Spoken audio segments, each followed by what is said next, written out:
इस वक्त तक रियासत को 15 अरब रुपए से ज़ायद का नुकसान इस वक्त तक हो चुका है, जो कि इस जो हमारी छोटी सी रियासत है जिसके छोटे से वसाइल हैं उसके लिए एक खतीर रकम शुमार होती है। टैक्स को और दूसरी चीज़ों का लॉस इसके अलावा है। इसके अलावा जो हमारा जो एक पीसफुल आज़ाद कश्मीर का पॉलिटिकल प्रोसेस था उसको इन्होंने इस वक्त रोकने की भरपूर कोशिश की हुई है और लोगों को इसके लिए प्रैक्टिकली उकसा भी रहे हैं हर जगह पे, हर लेवल पे जाके। अभी मैं थोड़ा सा गुजारिश कर दूं कि ये जो तहरीक थी इसका एक पस मंज़र क्या था और इसकी बैकग्राउंड क्या था। ये बेसिकली ये दुरुस्त बात है कि इनिशियल इसका जो तहरीक का आगाज़ हुआ था वो एक इसकी रूट्स बहुत पुरानी थी। जो कोविड आया, कोविड के नतीजे में जो कि महंगाई का सैलाब आया हुआ था, वो सिर्फ आज़ाद कश्मीर के अंदर नहीं था, पूरे पाकिस्तान के अंदर लोगों ने इसके जो असरात थे वो उसके महसूस किए। तो जो तहरीक हमारी 2023 में उन असरात के नतीजे में महंगाई और कुछ हमारे जो बेसिक बुनियादी मसाइल के हवाले से थी वो शुरू हुई। इनिशियली इसका एक अवामी एजेंडा दुरुस्त तौर पे था जिसे कि रियासत पाकिस्तान ने और हुकूमत आज़ाद कश्मीर ने बड़े अच्छे तरीके से रिकगनाइज़ करके एक रियासत जो माँ का किरदार होता है रियासत का वो अदा करते हुए वो मसाइल जो उनके थे, जैसे आटे का मसला था, सस्ते आटे का, उसको एड्रेस किया। और पूरे पाकिस्तान में इस वक्त सस्ता तरीन आटा जो आज़ाद कश्मीर के अंदर सब्सिडाइज रेट पे मिल रहा है, और यही हाल बिजली का जो कि 3 रुपये के लगभग यूनिट के तौर पर, जो कि पाकिस्तान में किसी भी जगह नहीं है, वो एक तोहफे के तौर पे हमारे कश्मीरी भाइयों को, आज़ाद कश्मीर के भाइयों को रियासत ने प्रोवाइड किए। फिर ये कमेटी इनिशियल जिसका जो एजेंडा एक पुरअमन तहरीक का अवामी बज़ाहिर अवामी हकूक़ का एजेंडा था, इसने आस्ता आस्ता अपने आप को ट्रांसफॉर्म करके इसमें कुछ ऐसे अनासर शामिल हो चुके हैं जिसमें हमारे सब नेशनल्स और जो नेशनलिस्ट अनासर हैं जिनका एजेंडा अलहदा से एक प्रोनाउंस एजेंडा रहा है कश्मीर के खुद मुख्तारी के हवाले से, वो भी प्राइमा फेशियाई इसके अंदर शामिल हो चुके हैं। और उसके बाद से इसकी तहरीक का जो सारा रुख है वो बेसिकली अवामी हकूक़ की बजाय किसी दूसरी तरफ पे शिफ्ट हो चुका है। उसमें पुरतशद्दुद कार्रवाइयाँ भी हैं, गैर कानूनी कार्रवाइयाँ भी हैं, रियासती अदारों के ख़िलाफ़ और जमहूरी प्रोसेस के ख़िलाफ़ एक बयान प्रॉपर एक मजबूत बयानिया बनाए जाने का एक जो तासर वो बिल्कुल गहरा और मजबूत हुआ है।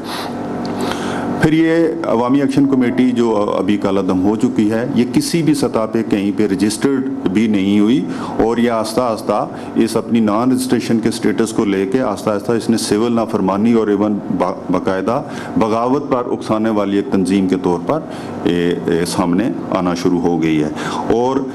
जब ये चीज़ इसकी ज़्यादा आगे बढ़ी है तो फिर इसमें नारे भी ऐसे इसमें शामिल होना शुरू हो गए, जैसे गैर मुल्की गास्बो, कश्मीर हमारा छोड़ दो, ये वतन हमारा है, हम इसकी हिफाजत करेंगे,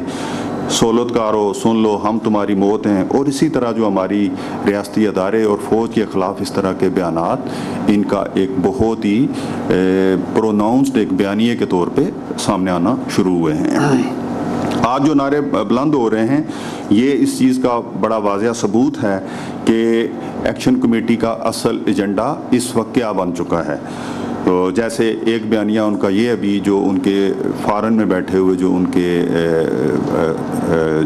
उनके रहनुमा हैं, बज़ाहिर उनके जो रहनुमा हैं, वो अभी ये कहते हुए पाए गए हैं कि जिस तरह से 200 मुल्क दुनिया के अंदर और ख़ुद मुख्तार मुल्क इससे छोटे मौजूद हैं, तो कश्मीर के अंदर या आज़ाद कश्मीर ऐसा क्यों नहीं बन सकता। तो ये वो चीज़ें हैं जो ये बयान करती हैं कि इनका एजेंडा बेसिकली इस वक्त क्या है। इसी तरह पाकिस्तानी फोर्सेस को गैर मुल्की फोर्सेस कहना, जो हमारी अपनी फोर्सेस हैं,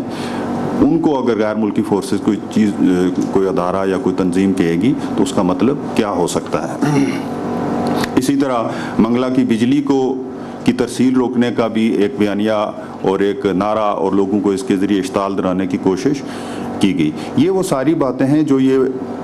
ज़ाहिर कर रही हैं कि आस्ता आस्ता ये जो तहरीक अवामी हकूक़ की जो तहरीक थी एक मुनज़्ज़म एहतजाजी तहरीक की शक्ल इख्तियार कर चुकी है और इसने धरनों, लॉन्ग मार्च या रोड ब्लॉकेट्स के ज़रिए लोगों की ज़िंदगी प्रैक्टिकली अजीरन करके रखी हुई है।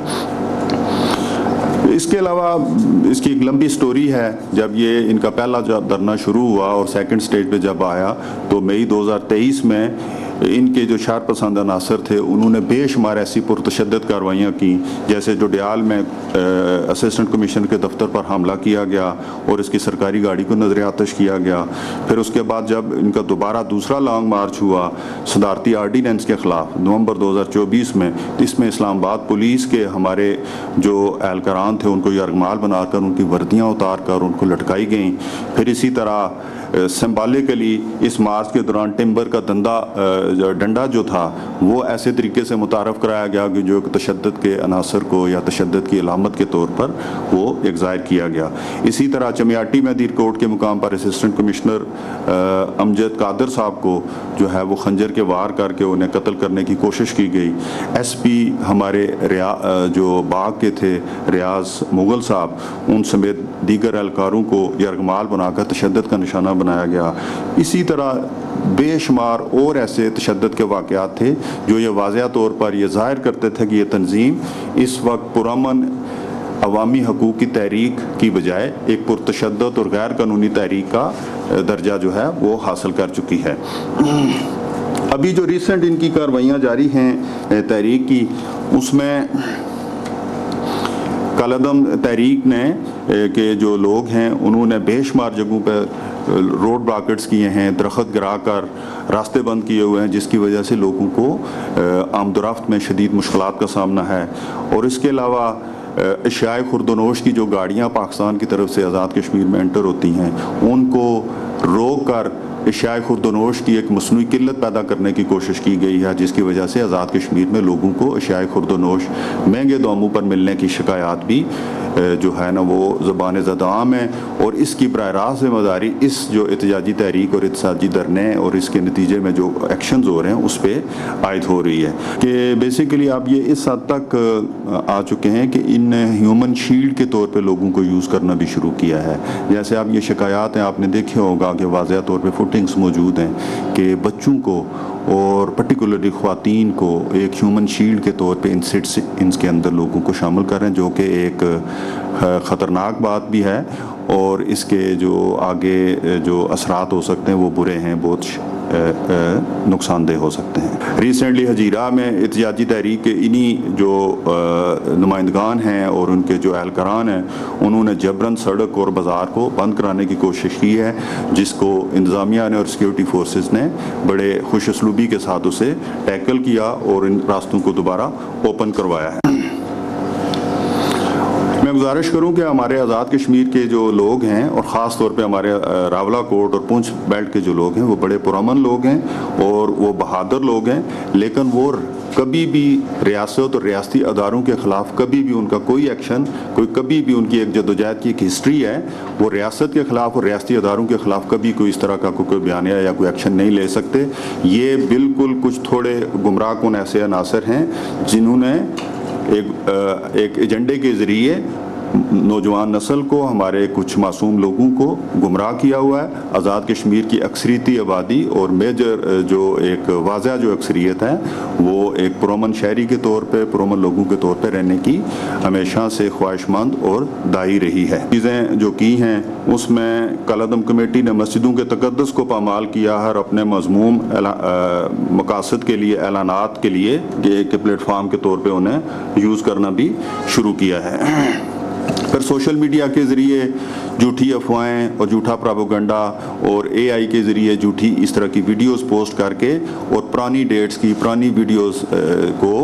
कॉपी पेस्ट करके ऐसा प्रोपेगेंडा क्रिएट करने की कोशिश की जा रही है कि जैसे कि एक बहुत बड़ी मुनज़्ज़म एहतजाजी तहरीक जो है ना वो किसी लेवल पे जा रही हो। ऐसी कोई हकीकत ग्राउंड पे मौजूद नहीं है। ये जो एजेंडा था बेसिकली, अब जिस तरह मैंने पहले गुजारिश की कि जब तक ये अवामी हकूक़ की तहरीक थी उस वक्त तक रियासत ने इसको एक माँ का किरदार अदा करते हुए उसे ड्यूली रिकगनाइज़ किया और जिस हद तक इन मुतालबात को एड्रेस किया जा सकता था वो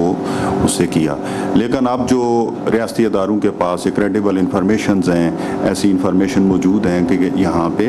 गैर मुल्की अनासर की फंडिंग और उसके ज़रिए कुछ ऐसे लोग जो हमारे फ़ॉरेन में बैठे हुए हैं, जैसे अमजद अयूब मिर्ज़ा साहब जो यूके बेस्ड हैं, उनका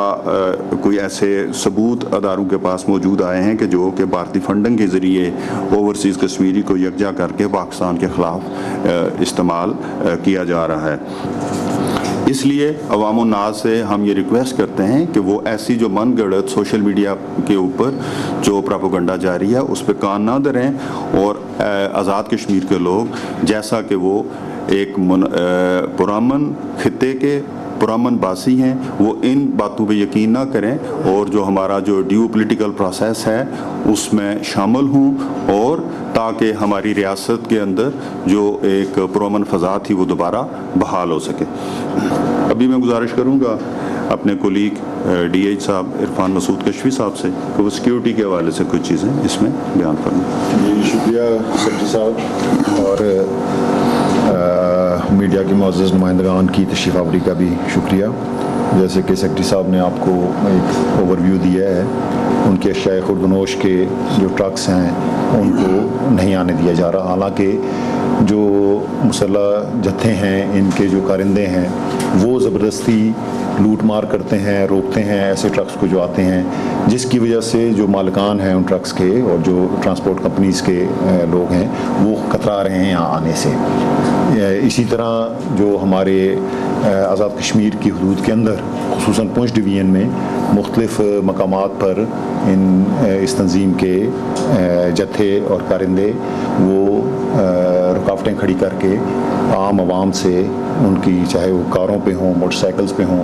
उनको रोक रहे हैं, उनसे कागजात दस्तावेज़ात उनकी चेक कर रहे हैं और उनको तशद्दुद का निशाना भी बना रहे हैं। उसमें शहरी भी शामिल हैं, उसमें सरकारी मुलाज़मीन भी शामिल हैं और दीगर लोग भी शामिल हैं। तो मैं ऑन बिहाफ ऑफ AG के पुलिस अपने अवाम को ये रीअश्योरेंस कराना चाहता हूँ कि हम अनकरीब इंशाल्लाह इन तमाम ऐसे चीदा मकामात जहाँ पर रुकावटें खड़ी करके खुराक की तरसील को रोका जा रहा है, इसको इंशाल्लाह जल्द क्लियर कर देंगे और जो है ये रुकावट ख़त्म हो जाएगी। अलावा जैसा कि आप सबके नोटिस में भी है कि 7 जून को CMH रावलाकोट के मकाम पर जब इसी तंजीम के मुसल्लह जत्थों ने कब्ज़े की कोशिश की उस पर, और वहाँ पर आम मरीज़ों और इसके अलावा जो कानून नाफिज करने वाले इदारों के ज़ख्मी थे उनके साथ जो बर्बरियत की गई, उसी के सिलसिले में जब उस कब्ज़े को छुड़ाने के लिए 7 जून को ऑपरेशन किया गया, जिसके दौरान 3 पुलिस के एहलकारों को शहीद कर दिया गया और फिर उनकी लाशों की बेरुमती भी की गई, उसके बावजूद उसके प्रोपेगेंडा ऐसा किया गया जिससे अवाम में एक गलत तासुर और कानून नाफिज करने वाले इदारों को बदनाम करने की कोशिश की गई। इसी तरह आपने नज़र से आपकी गुजरा भी होगा कि 15 जून को हमारे इस्लामाबाद पुलिस के ASI जो अपने वालदा के जनाजे में शिरकत के लिए जा रहे थे, उनको गन पॉइंट पर रोक कर और उनको तशद्दुद करके और उनसे कानून नाफिज करने वाले इदारों के ख़िलाफ़ और तंजीम के हक़ में वीडियो बयान रिकॉर्ड करवाया गया। फिर 25 जून को इस्लामाबाद पुलिस का एक और एहलकार जो जंडाला चेक पोस्ट के करीब, उसको रोक कर भी तशद्दुद का निशाना बनाया गया और वो अपने वालिद की वफ़ात के बाद ड्यूटी पर वापस आ रहा था और उससे भी गन पॉइंट पर वीडियो रिकॉर्ड करवाई गई। इसी तरह जो हमारे मुख्तलिफ़ वाक़यात इस दौरान हुए उसमें प्रोपेगेंडे की एक आपको मिसाल और शेयर करते जाएं कि 4 जुलाई की सुबह एक प्रोपेगेंडा किया गया कि जैसे कोई ऑपरेशन हैवी किस्म का उस धरने के ऊपर किया गया है, हालांकि आज तक कोई उसकी एविडेंस कहीं शेयर नहीं की जा सकी, कोई एक वीडियो, कोई इसमें कानून नाफिज करने वाले और सिक्योरिटी इदारों के एहलकार के ऑपरेशन में, बल्कि ख़ुद ही उसमें अपनी जो है जाली फायरिंग की आवाज़ों के ज़रिए एक तासुर देने की कोशिश की गई, जिससे अवाम में खौफ और हरास फैलाना मकसद था और ये उन्हीं के अपने मुसल्लह कारिंदे थे जिनके ज़रिए कार्रवाई डाली गई और इसके मुतल्लिक़ इदारे पहले ही खबरदार कर चुके थे। ये फिर 5 जुलाई को गुज़श्ता रोज़ आपने जैसे देखा डडियाल के मकाम पर, वहाँ पर इसी तंजीम के मुसल्लह कारिंदों ने 5 कानून नाफिज करने और सिक्योरिटी एहलकारों को ज़ख्मी किया है फायरिंग से। ये वाक़या कल पेश आया है। तो इन तमाम वाक़यात का आपके साथ शेयर करने का मकसद ये है कि एक तो आवाम को ये कि झूठे प्रोपेगेंडे में मत आएँ, और दूसरा कानून नाफिज करने वाले और सिक्योरिटी इदारों के बिहाफ पे हम ये इस तंजीम की क़यादत को ये ख़बरदार भी करना चाहते हैं कि उनके पास अब वाहिद एक ही रास्ता बचा है कि वो अपने आप को कानून के हवाले करें और कानून इंसाफ के तकाज़ों के मुताबिक इनके साथ। मुस्तफाबाद सेक्रेटरी इत्तला आज़ाद जम्मू कश्मीर तर्जुमान पुलिस की न्यूज़ कॉन्फ्रेंस थी। 7 जून को CMH का गेट आज़ाद कराने और जरगमाल अमले की बाजियाबी के लिए ऑपरेशन किया गया, ये कहना था तर्जुमान आज़ाद कश्मीर पुलिस का। उनका कहना था कि कालादम एक्शन कमेटी ने रावलाकोट में पुलिस एहलकारों पर फायरिंग करके 3 जवानों को शहीद किया। कालादम एक्शन कमेटी के शरपसंदों ने CMH रावलाकोट में मरीजों और जख्मी एहलकारों की बेहुरमती भी की। ट्रक ड्राइवर्स आज़ाद कमिश्नर से कतरा रहे हैं, जल्द तमाम रास्ते क्लियर करा दिए जाएंगे, ये कहना था तर्जुमान आज़ाद कश्मीर पुलिस का। उनका मजीद कहना था कालादम एक्शन कमेटी के जत्थों की गुंडागर्दी, राशन से भरे ट्रक लूट लिए गए।